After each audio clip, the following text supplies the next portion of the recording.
How did MLK use boycotts in the civil rights movement? Have you ever wondered how a simple act of refusal could spark a movement for justice?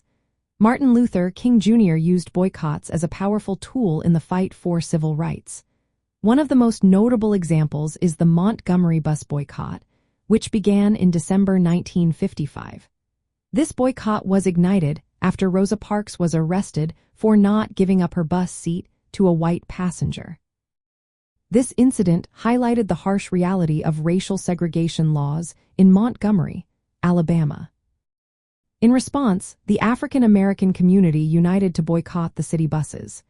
Instead of riding the buses, they chose to walk, carpool, or find other means of transportation. This collective decision was not just about transportation. It was a strong economic protest aimed at the bus company and local government. The goal was clear: end segregation on public transportation. During this time, Martin Luther King Jr. was a young pastor who became the president of the Montgomery Improvement Association. This organization was created to lead the boycott. King inspired the community with his messages of justice and peace. He encouraged everyone to remain nonviolent, even in the face of harassment and intimidation.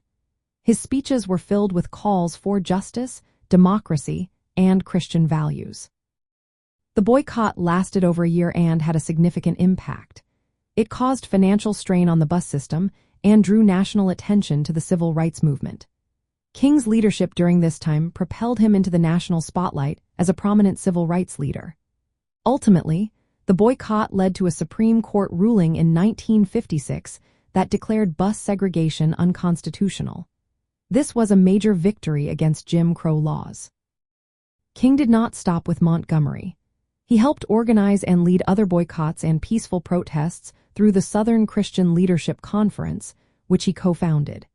He believed in the power of nonviolent resistance, inspired by Mahatma Gandhi.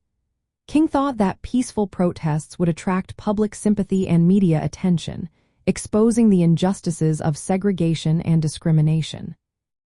In practical terms, King's use of boycotts showed how effective collective economic action could be when combined with moral leadership.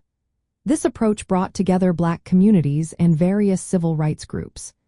It created a model for future protests that challenged segregation and inequality throughout the South and the entire United States.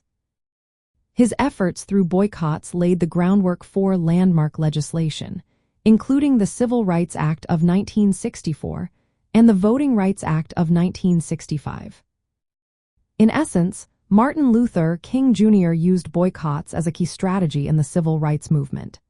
He confronted racial injustice through organized, peaceful economic pressure, inspiring many to participate and achieve significant social and legal change.